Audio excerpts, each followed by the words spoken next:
Kompetisi demokrasi politik yakni pemilu sudah dekat. Isu yang menarik yang selalu diperbincangkan dan diperhitungkan oleh aktor politik adalah suara rakyat. Suara rakyat ini sebagai komoditas, prioritas, dan amat penting bagi aktor politik. Sebab suara rakyat mempunyai otoritas yang tinggi untuk mendapatkan kekuasaan.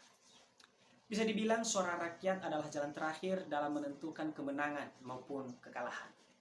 Jadi, semakin besar persentase partisipasi masyarakat atau pemilih dalam memberikan suara, maka besar kemungkinan untuk meraih kemenangan atau kekuasaan dan begitu sebaliknya. Pemilu 2024 kita disuguhi oleh salah satu pemilih yang akan mendominasi pemilu 2024. Pemilih itu ialah anak-anak muda yang diantaranya generasi milenial dan generasi Z. Berdasarkan daftar pemilih tetap KPU, jumlah pemilih anak muda berada di angka 52% yang akan berkontribusi pada pemilu 2024. Persentase ini menandakan pemilih muda menjadi instrumen kunci dalam memenangkan kontestan di perhelatan pemilu 2024 nanti.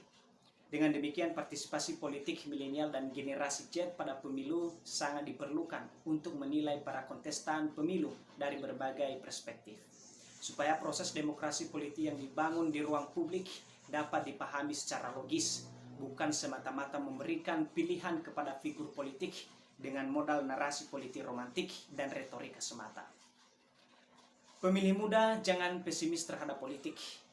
Ingat, suka tidak suka, mau tidak mau, kita penentu dari baik buruknya figur politik yang kita pilih. Sosok pemimpin idealis dan nasionalis non-diskriminatif ada di tangan kita. Melihat rekam jejak, dedikasi, kapabilitas, dan integritas figur politik yang akan dipilih adalah standar untuk menentukan kualitas pemimpin ke depan.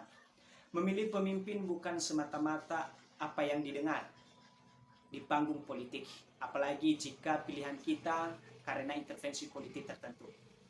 Pemilih muda mampu mengoreksi dan mengevaluasi masing-masing figur politik lewat gagasan dan visi misi yang kelak diperjuangkan melalui kerja-kerja politik, sehingga suara rakyat yang identik suara Tuhan, Vox Populi Vox Dei, dapat dipertanggungjawabkan secara moral.